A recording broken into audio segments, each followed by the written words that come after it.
바울은 결국 자신이 로마 시민임을 당당히 밝힙니다. 지금까지 바울은 어떤 순간에도 자신이 로마 시민임을 밝히지 않았습니다.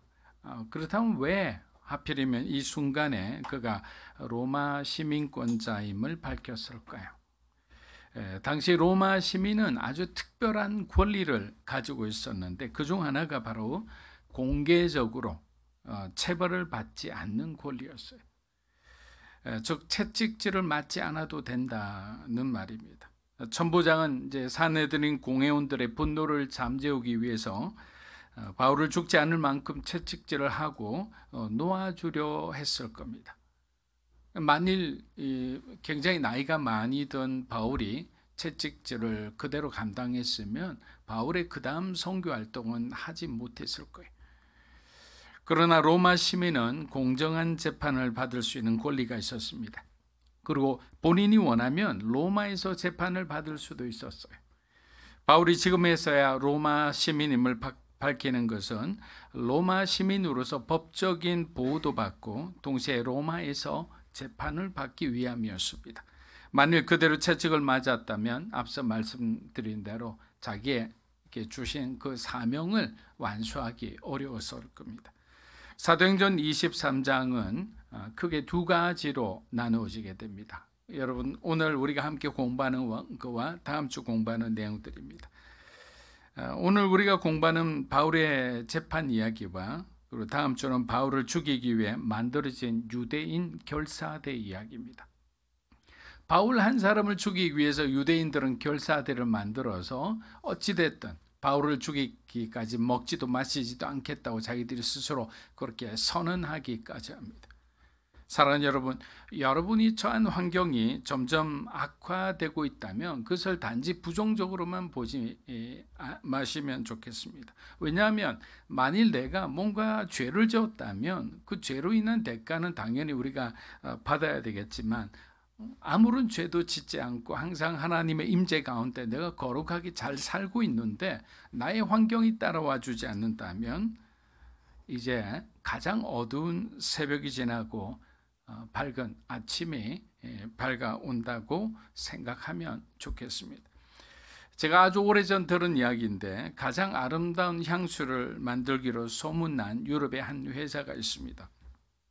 그런데 이 회사가 이 향수를 만들 때 어디서 이 재료를 만드느냐면 높은 고산지대에서 재배되는 장미를 활용한다고 합니다. 그런데 이 장미를 언제 이렇게 수확을 하느냐? 가장 어두운 새벽, 그러니까 동이 트기 전에 새벽이 가장 어둡거든요. 그때 사람들을 불러서 그곳으로 올라가서 그 장미를 꺾어서 그 장미잎을 딴다고 합니다. 왜 그러냐고, 사람들을 굉장히 학대하는 것은 아니냐고, 이런 문제가 일어났을 때 그 담당자가 이렇게 말했다고 합니다. 가장 춥고 어두운 그 시간에 장미가 가장 아름다운 향기를 품고 있기 때문입니다 라고 했습니다. 그래서 그때 딴 잎으로 많은 사람들에게 아름다운 향기를 전해줄 수 있습니다. 사랑하는 여러분, 어쩌면 우리들도 마찬가지라 생각합니다. 하나님의 축복을 받아서 세상에서 그냥 누구의 도움도 필요하지 않고 그냥 잘 나가는 삶을 살아갈 때는 오히려 우리 안에서 그리스도의 아름다운 향기가 나가지 않을 때가 있어요. 점점 옅어질 때가 있어요. 고난을 겪으면서 우리가 아무것도 아닌 존재임을 깨닫고 겸손히 하나님을 섬길 때 오히려 우리 안에서 아름다운 그리스도의 향기가 나오는 것은 바로 이것이 믿음의 역설이죠. 바울은 자신을 둘러싼 환경이 어려워지면 어려워질수록 로마를 향한 자신의 꿈이 이루어질 수 있다고 믿었습니다. 그는 낙심과 절망을 잘 다루는 사람이었어요. 어쩌면 이것은 산전수전 다 겪은 바울의 신앙적 노련함이라 할 수 있습니다. 천부장은 로마 시민권을 가진 바울을 존중했습니다. 그의 결박을 풀고 진실을 알기 위해서 산헤드린 공회, 재판소죠. 유대인의 재판소에 바울을 넘깁니다. 사도행전 23장 1절에서 2절입니다. 바울이 공회를 주목하여 이르되 여러분 형제들아 오늘까지 나는 범사에 양심을 따라 하나님을 섬겨노라 하거늘 대제사장 아나니아가 바울 곁에 서 있는 사람들에게 그 입을 치라 명하니. 자, 바울은 분명하고 확신에 찬 눈빛으로 이 공회원들을 쳐다보면서 나는 오늘까지 하나님 앞에서 양심에 거리끼는 일을 단 한 번도 한 적이 없다. 나는 하나님을 전심으로 섬겼고 주님의 뜻에 100% 복종했다라고 얘기합니다. 그런데 이 말을 들은 대제사장 아나니아는 노발대발합니다. 아나니아 대제사장의 행동은 그의 심리 상태를 잘 보여줍니다. 바울이 양심에 대해 얘기했을 때 아나니아는 아마도 자신의 부당한 행동을 떠올리며 불편해했을 수도 있습니다. 우리가 잘 아는 바울은 자신을 속이고 이렇게 하나님을 속이고 그렇게 행동한 적이 없어요. 그런데 아나니아는 어떤 사람인가? 네데베우스의 아들인 아나니아는 하나님 앞에서 선한 양심을 내세울 만한 그런 사람이 아니었어요. 왜냐하면 제사장들에게 돌아갈 11조를 자기가 그냥 모든 것을 중간에 강탈해서 역사가 요세푸스에 의하면 대단한 축제가로 그렇게 유명한 소문난 사람이었습니다. 그런데 여러분 한번 생각해 보세요. 이런 사람이 재판장의 자리에 앉아 있으니 당시 이스라엘이 얼마나 부패했음을 우리가 잘 알 수 있습니다. 그리고 얼마나 화가 났으면 바울의 입을 치라고 하겠습니까? 벌써 아나니아는 바울과의 싸움에 밀리고 있는 거예요. 사도행전 23장 3절입니다. 바울이 이르되 회칠한다며 하나님이 너를 치시리로다. 내가 나를 율법대로 심판한다고 앉아서 율법을 어기고 나를 치라 하느냐. 자, 자신의 입을 치라는 명령을 듣자마자 웬만한 사람 같으면 이렇게 주눅 들 수 있겠죠. 생각해 보세요. 그 100여 명이 되는 사람들이 쫙 앉아 있어요. 그리고 예복이 얼마나 그 사람의 몸무게만한 그런 옷들을 치렁치렁 입으면서 굉장히 그의 삶을 통해 권위가 나오지 않으니까 어떤 유니폼을 통해서 자신의 권위를 나타내려는 사람들이 있거든요. 바로 여기 사두개인과 바리새인 서기관들이 전형적인 그런 사람들이었어요. 바울이 지지 않고 아나니아를 향해 뭐라고 이야기합니까? 회칠한 담이라고 말하며 그의 위선과 부패를 드러냅니다. 여러분, 회칠한 담이란 뭐냐면 겉은 멀쩡해 보여도 속은 부패하고 더러운 상태를 말합니다. 예수님께서도 바리새인과 서기관들을 향해서 뭐라고 했습니까? 너희는 회칠한 무덤과 같다. 당시의 무덤은 시체를 이렇게 묻게 되죠. 또 때로는 돌 안에 집어넣게 되죠. 근데 가난한 사람들은 이 소위 말하면 돌을 깎아서 그 안에 무덤을 만들 수 없어서 그냥 매장하듯이 했어요. 근데 냄새가 나니까 뭐 어떻게 했느냐? 그 위에 회칠을 한 거예요. 그래서 겉으로 보이면 아무 이상 없이 보이지만 그 회칠한 부분을 깨뜨리상 하면 그 안에 더러운 것들이 그냥 다 나오는 거예요. 바울은 그렇게 말하는 거예요. 겉과 속이 다른 너. 겉으로는 멀쩡하나 속으로는 하나님을 배반하고 이익을 탐하며 이렇게 부패한 너는 네가 어떻게 나한테 얘기할 수 있느냐, 이렇게 얘기하는 거예요. 우리는 여기서 사도 바울이 법정도 두려워하지 않고 재판도 두려워하지 않고 제사장이란 권력도 두려워하지 않고 아주 당당한 그리고 담대한 그의 모습을 볼 수 있습니다. 여러분, 왜 이렇게 바울이 그 사람들 앞에서 당당할 수 있었을까요? 바울은 하나님을 바라보고 있었기 때문에, 바울은 성령으로 충만한 상태에 있었기 때문에, 바울은 하나님께서 주시는 그 말씀을 믿고 있었기 때문에. 그런데 더 구체적으로 말씀드리면 바울은 이미 자신을 십자가에 못 박아 죽은 사람이에요. 여러분, 이 말씀이 오늘 굉장히 중요한 말씀이죠. 왜 바울이 이미 자신을 십자가에 못 박아 죽은 사람이라고 생각할까요? 죽은 사람은 그 어떤 자극에도 반응하지 않습니다. 예수님께서 왜 우리가 자기 자신을 부인하고 나를 따라오라, 그리고 자기를 십자가에 못 박아 죽여라 라고 말씀하셨냐? 죽어야지 우리 안에 있는 어떤 육이 반응을 하지 않는 거예요. 우리가 살아있기에 자존심도 상하는 거예요. 우리가 살아있기에 화도 나는 거예요.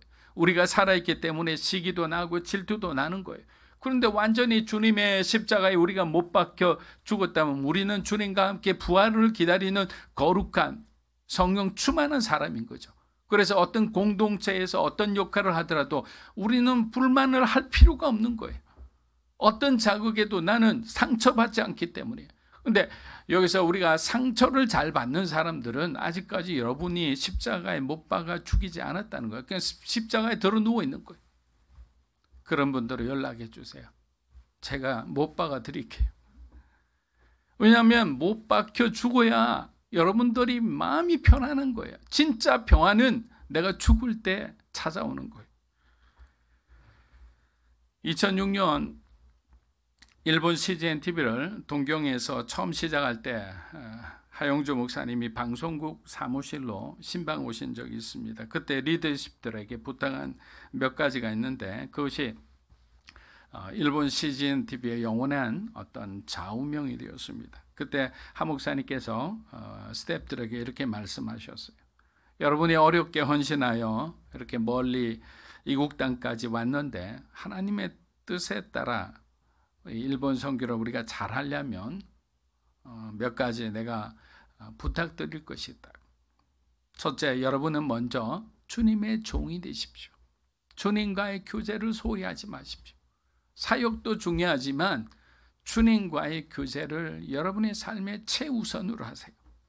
둘째, 이왕이면 십자가에 못 박혀 완전히 죽은 종이 되십시오. 여러분이 살아있으면 안 됩니다. 살아있으면 일본 목사님들이 하는 말이 불편해지기 시작하고 여러분들의 지금의 환경이 불편해지기 시작하는 거예요. 그러면 여러분이 하나님 앞에 거룩한 마음을 갖고 선한 뜻을 갖고 이곳에 온 그 목적이 희미해진다는 거예요. 마지막 셋째는 일본 교회와 일본 목사님들을 섬기는 종이 되십시오. 만일 여러분들이 이런 마음으로 일본 교회를 섬긴다면 하나님께서 여러분의 사역을 반드시 도와줄 거예요. 절대로 높아져서는 안 됩니다. 항상 우리가 섬기는 그분들이 우리보다 더 훌륭한 사람이라 생각하십시오. 그래서 목사님의 조언은 아주 큰 도움이 됐습니다. 그 다음부터 일본 CGN TV의 영성을 우리는 이렇게 명했어요. 십자가와 종의 영성. 우리는 죽어야만 되는 사람이다. 우리는 종이다. 하나님께서 일본 교회를 사랑하시기 때문에 일본 교회를 사랑하기 위해서는 종이 필요한데 우리를 선택해서 이곳에 보내셨다. 그래서 하 목사님께서 스태프들에게 하신 말씀을 이제 돌아다니면서 이제 저도 말하고 우리 스태프들도 말하면서 뭐 이런저런 교제를 할 때 이 얘기를 합니다. 그럼 일본 목사님들 많은 분들이 눈시울을 적세요. 우시는 분도 있어요. 사랑하는 여러분, 우리가 낮아지니까 우리가 십자가에 못 박혀 죽으니까 서운함도 없어지고 억울함도 사라지고 그냥 사랑하고 섬기는 마음만 남게 되는 거예요.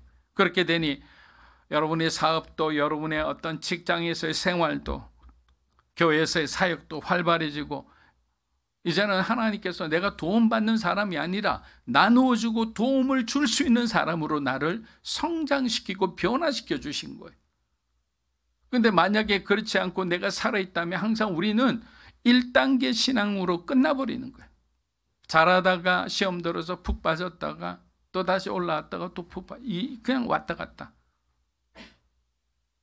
그런데 우리가 죽는 순간 우리는 더 깊은 하나님의 세계로 들어가는 거예요. 그래서 예수님이 나를 따라오라 한 거예요. 자기를 부인하라는 거예요. 자기 십자가를 지고 오라는 거예요. 지고 오라는 건 들고 오라는 것이 아니라 네가 못 박혀 죽고 그리고 나를 따르라는 거예요. 사도행전 23장 4절에서 5절입니다. 곁에 선 사람들이 말하되 하나님의 대제사장을 내가 욕하느냐. 바울이 이르되 형제들아 나는 그가 대제사장인 줄 알지 못하였노라. 기록하였으되 너의 백성의 관리를 비방하지 말라 하였느니. 옆에서 바울이 하는 말을 듣고 있던 사람들이 바울에게 뭐라고 했냐면 바울 저 사람이 대제사장인데 지금 네가 무슨 무례한 짓을 하느냐. 그때 바울이 정신을 차린 거예요. 저 사람 대제사장이라고? 여러분, 이 바울이 이렇게 왜 혼란스러웠을까요? 대제사장도 알아보지 못하고 그냥 바울이 그냥 아나니아를 행해서 그냥 아주 독설을 내뱉었죠. 바울은 사실을 알고 자기의 실수를 깨끗이 인정하고 예를 갖춥니다. 그런데 바울이 대제사장을 몰라보았다는 데는 많은 이견들이 있어요. 바울은 가말리엘의 문화생으로서 그리스도인들을 붙잡아 숱하게 재판에 내보낸 사람입니다. 그래서 재판에는 이굴이 난 사람이죠. 또 재판의 형태가 어떻게 된지를 알죠. 그리고 사내들인 공회원이 되기 위해서 무엇보다 노력했던 철저한 유대주의자 바울이 대제사장이 앉는 자리와 대제사장의 예복을 몰랐다는 게 잘 이해가 되지 않습니다. 그런데 어떤 한편으로 의견은 바울이 마지막으로 대제사장을 본 적이 20년이 되었다는 거예요. 그리고 오랫동안 유대 문화를 벗어난 이방인 교회를 다니면서 했기 때문에 아직까지 생소한 그런 어떤 분위기 속에서 착각했을 수도 있다. 그러나 반대로 이렇게 해석할 수도 있습니다. 바울이 대제사장을 몰라보았기에 그들 모두가 각성할 만한, 그리고 죽어버린 양심의 작은 불꽃이라도 튈 수 있는 그런 하나님이 전하는 말씀을 그대로 전했다. 예수님의 말씀을 듣고 사내들인 공회원이었던 니고데모, 아리마대, 요셉이 구원을 받았듯이 오늘 법정에선 바울의 당당함과 그가 선포한 추상 같은 꾸짖음이 또 어떤 사람을 회개케 하고 구원케 했을 수도 있는 거예요. 한편 존 스타우트 목사님은 바울이 안질로 시력이 안 좋았기에 먼 곳에 있는 사람을 잘 분별하기 어려웠다고 해석하기도 합니다. 어떤 이유에서든지 하나님은 바울을 통해 하나님의 일을 하셨다라는 것이 중요합니다. 사도행전 23장 6절입니다. 바울이 그중 일부는 사두개인이요 다른 일부는 바리새인 줄 알고 공회에서 외쳐 이르되 여러분 형제들아 나는 바리새인이요 또 바리새인의 아들이라 죽은 자의 소망 곧 부활로 말미암아 내가 신문을 받노라. 자, 바울은 앞에 앉아있는 공회원들의 태도를 보니까 자신의 진술을 편견 없이 그들이 들어주지 않을 것이라는 확신이 있었어요. 바울이 의도적으로 바리새인과 사두개인의 사이를 틀어지게 해서 자신에게 유리한 결과를 가져오게 했는지는 정확하지 않아요. 그러나 바울은 지금 이 자리에 앉아있는 사람들의 모든 면면을 다 파악하고 있었으며 동시에 교리적으로 바리새인과 사두개인이 부활의 문제로 갈등하고 있다는 것도 잘 알고 있었습니다. 그리고 사내들인 공회원의 절반 이상이 사두개인으로 이루어져 있는 것을 바리새인들이 속으로 탐탁지 않게 여기고 있다는 사실도 알고 있었어요. 그렇다면 바울이 선택할 수 있는 것은 한 가지 방법밖에 없습니다. 그것은 서로의 갈등을 이용하여 이 위기를 벗어나는 거예요. 재판 도중 갑자기 바울은 자신이 기소가 된 것은 부활신앙 때문이라고 폭탄 선언을 함으로써 공회원들을 순식간에 양갈래로 두 갈래로 갈라지게 합니다. 왜냐하면 사두개인들은 부활을 믿지 않았기 때문이에요. 그렇다면 바리새인의 부활과 그리스도인의 부활의 차이점은 무엇일까요? 바리새인의 부활은 그들은 부활을 믿었지만 어떤 부활이 있냐면 의인의 부활이에요. 율법을 잘 준수하고 하나님을 잘 섬기는 그러한 사람은 하나님께서 의인으로 칭해 주셔가 그들의 의인은 하나님의 심판 때에 그들은 부활할 것이다. 그러니까 율법 준수에 그냥 목숨을 걸며 그렇게 살았던 거예요. 그렇다면 우리의 부활은 뭡니까? 예수님이 부활하셨기에 그 예수 그리스도를 믿는 자에게 허락한 부활이에요. 그렇기 때문에 믿음이 없으면 우린 부활할 수가 없는 거죠. 저와 여러분에게 가장 중요한 것은 예수 그리스도를 믿는 믿음인 거예요. 믿음 안에 십자가 있고 믿음 안에 부활이 있는 거예요. 사도행전 23장 7절에서 8절입니다. 그 말을 한적 바리새인과 사두개인 사이에 다툼이 생겨 무리가 나누어지니 이는 사두개인은 부활도 없고 바울의 전략대로 그들은 순식간에 양쪽으로 나뉘어 아주 첨예하게 대립하기 시작합니다. 여러분, 사상과 이데올로기, 이념과 교리와 피부색은 너무도 무서운 분열의 씨앗들이었어요. 이것은 이와 관련된 것은 하나님께서 아주 엄히 심판하실 거예요. 당시 사두개인은 철저한 이성주의자이자 자연주의자들이었어요. 그런데 이런 종류의 영적 사두개인들이 오늘날 교회 안에도 있다는 것이 문제예요. 교회는 나오지만 예수님의 동정녀 탄생과 죽은 자의 부활이 도저히 믿기지 않는 사람들이 있습니다. 복음서를 읽으면서 예수님이 바다를 걸으시고 한 번에 5,000명을 먹으신 사건들을 보면서 실소하는 사람들이 바로 영적 사두개인들입니다. 그들은 이성적으로 과학적으로 증명이 되지 않으면 잘 믿질 않아요. 19세기 초부터 신학계의 영적 사두개인들이 나타나기 시작하는데, 이들은 성경 안에 이해되지 않는 이 기적의 이야기 때문에 사람들이 성경을 믿지 않는다고 주장했습니다. 그래서 기적의 이야기들을 다 빼고 가르치기 시작합니다. 즉 신학적 예수가 아니라 역사적 예수로 예수님의 위치를 다운그레이드한 거예요. 이런 사람들이 공동체 안에 들어와 손에 배정되면 손장들이 괴로워합니다. 매주 순모임 때마다 손장이 답하기 어려워 막 그냥 부정적인 질문들을 잔뜩 하는 바람에 손장을 내려놓고 싶다는 분들과 상담을 많이 했어요. 결국 제가 그분들을 만났을 때 놀라운 것은 겉으로는 멀쩡한 사람이에요. 그런데 그들은 기적을 일으키신 예수님이 잘 믿기지 않는다고 고백합니다. 그런데 나머지 말씀은 너무나 좋을 것 같다는 거예요. 말씀만 있으면 좋은데 말씀에 성경이 좀 과장된 표현들이 너무 많은 것 같아요. 그래서 제가 그분들에게 말씀드렸죠. 억지로 믿으려 하지 마세요. 그러나 성경의 모든 얘기가 믿어지게 도와달라고 성령님께 기도하라고. 기도하면 어느 순간에 여러분들이 이 불편한 이 구절들이 여러분들에게 가장 은혜가 되는 구절이 될 거라고. 여러분들을 정말 어둠에서 일으키게 하는 가장 힘이 되는 구절이 되게 할 거라고. 지금도 마찬가지예요. 저와 여러분들도 아직 성경을 읽으면서 눈이 활짝 열리지 않은 구절들이 있거든요. 그래서 우리가 성경을 볼 때마다 무엇을 느낍니까? 예전에는 은혜 받지 못했고 예전에 이런 구절이 있는다고 생각도 못한 것들이 이제 통독하면서 어느 구절에 이런 구절도 있었어? 그리고 그 구절을 묵상하면서 힘을 얻고 용기를 얻고 어렵고 힘든 그런 상황에서 여러분들이 일어날 수 있는 그런 삶을 변화시키는 그런 계기가 되기도 합니다. 이처럼 마귀는 지성과 이성과 과학을 이용해서 많은 사람들의 생각을 사유하고 있어요. 그들이 이성의 틀을 넘어서는 생각을 하지 못하도록 아예 막아서고 있는 거예요. 여러분, 하나님이 구원의 기적을 베풀지 못했다면 그분이 어떻게 우리의 구원자가 될 수 있겠습니까? 그렇게 이러한 잘못된 생각의 아주 경관진을 무너뜨려야 하는 거예요. 고린도후서 10장 우리 4절에서 5절 읽어보겠습니다. 우리의 싸우는 무기는 육신에 속한 것이 아니요 오직 어떤 경관진도 무너뜨리는 하나님의 능력이라. 모든 이론을 무너뜨리며 하나님 아는 것을 대적하여 높아진 것을 다 무너뜨리고 모든 생각을 사로잡아 그리스도께 복종하게 하는.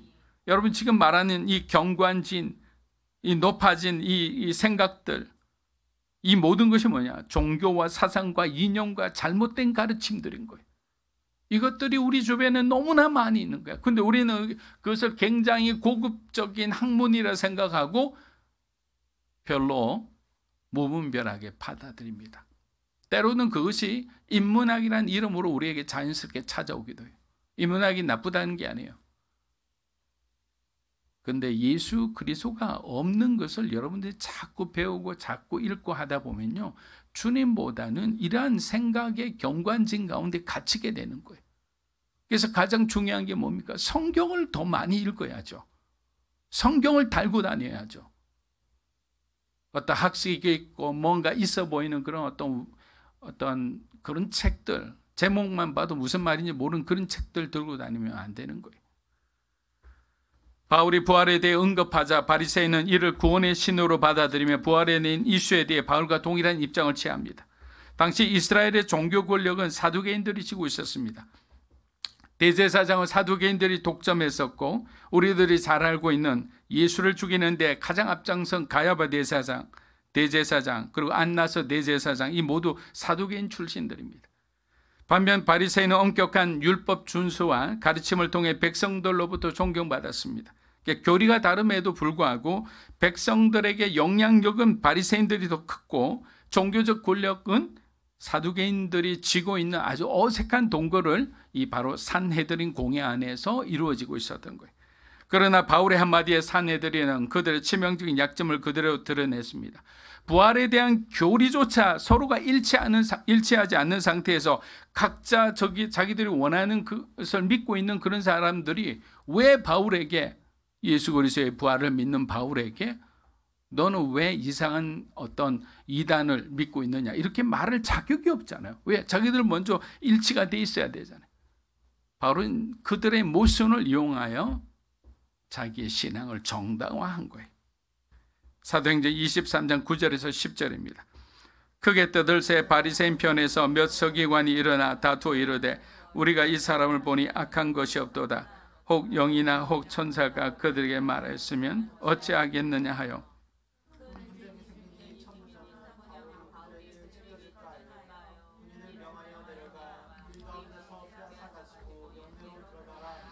그동안 쌓였던 앙금이 바울의 한마디에 폭발하고 맙니다. 바리새인들은 바울이 잘못이 없다고 선언해 버립니다. 즉 바울이 무죄라는 거예요. 여러분, 하나님께서 일하실 때에 아주 재미있는 특징 중에 하나가 뭔지 아세요? 자기들끼리 싸우다가 아무것도 얻지 못하게 하거나 서로가 서로를 향해 싸우다가 전멸하게 하는 거예요. 여호사밧 군대 앞에서 세일산 무리들 그리고 암몬 족속 모압 족속들이 쳐들어왔을 때 여호사밧 군대는 하나님의 말씀대로 그냥 찬양만 했을 때 하나님의 영이 와서 그들이 어떻게 됩니까? 서로가 헷갈리게 만들어 버렸죠. 결국에는 자기들끼리 죽이다가 전멸하고 맙니다. 지금도 이 상황도 비슷하죠. 바리새인과 사두개인이 서로가 싸우고 있는 거예요. 근데 이 모든 것을 지켜보던 천부장은 이미 공정한 심판의 결과를 얻을 수 없다고 판단하고 로마 시민권자인 바울을 로마 영내로 안전하게 이렇게 데리고 갑니다. 사도행전 23장 11절입니다. 그날 밤에 주께서 바울 곁에 서서 이르시되 담대하라. 내가 예루살렘에서 나의 일을 정언한 것 같이 로마에서도 말씀을 마무리합니다. 여러분, 헬라 말에 파라칼레오라는 말이 있어요. 파라칼레오. 근데 이 말의 뜻은 위로하다라는 뜻이에요. 위로. 근데 이 파라라는 말은 옆에, 곁에라는 말이고 칼레오라는 말은 말하다라는 거예요. 그러니까 즉 위로하다라는 말은 힘들어하는 사람 곁에 함께 있어주며 위로의 말을 건네주는 것을 말하는 거예요. 위로라는 것은 아무도 내 마음을 모르지만 하나님께서 고단하고 힘겹다 하루를 보낸 바울 곁에서 담대하라고 말씀하신 것처럼 우리에게도 주님이 그렇게 말씀해 주시는 것을 우리는 하늘의 위로라 하는 거예요. 여기 우리 본문을 보니까 바울 곁에 서서 이르시되 이게 위로라는 거예요. 이게 파라칼레오라는 거예요. 세상 사람들은 이익에 따라서 가장 절친한 사람도 여러분을 등지고 다른 곳으로 갈 수 있어요. 근데 주님은 항상 우리 곁에 파라하시고 우리에게 가장 필요한 적절한 말을 칼레오 하는 거예요. 여러분, 사람의 위로는 한계가 있습니다. 여러분이 경험해 보셨을 겁니다. 큰 일을 앞두고 있거나 큰 일을 당한 사람에게는 바로 하나님의 위로, 파라칼레오가 필요한 것입니다. 고난받는 사람들에게 여러분 물어보십시오. 무엇이 가장 힘드냐고. 대부분의 사람들이 이렇게 대답합니다. 자신이 이토록 고난받는 이유를 모르겠다고. 하나님께서 그 이유만 가르쳐 주신다면 내가 견딜 수 있을 것 같다고. 주님은 바울에게 그의 마지막 비전을 말씀해 주셨습니다. 이것은 바울이 이미 알고 있고 기도하고 있던 그의 마지막 소망이었습니다. 무엇입니까? 네가 로마로 가야 하리라. 하나님은 바울을 통해 세계 복음화의 이 전초 기지로 로마를 삼고자 했던 거예요. 앞으로 숱한 고난이 기다리고 있습니다. 수많은 재판이 기다리고 있습니다. 그러나 이러한 재판과 이러한 고난과 어려움을 이기기 위해서는 하나님께서 바울에게 주신 그의 위로는 뭐냐? 네가 나를 의지하고 담대하라는 거예요. 여러분, 담대하시기를 주의 이름으로 축복합니다. 어떤 일이 있더라도, 여러분이 누구를 만나고 어떤 상황에 처해 있더라도 오늘 바울에게 말씀하신 것처럼 너희가 담대하라. 그러면 내가 너희를 도와주리라. 이것이 하나님이 우리에게 주시는 위로입니다. 여러분이 다가오는 한 주간도 하나님을 바라보며 하나님을 의지하며 담대하게 여러분의 삶을 헤쳐나가기를 주의 이름으로 축복합니다.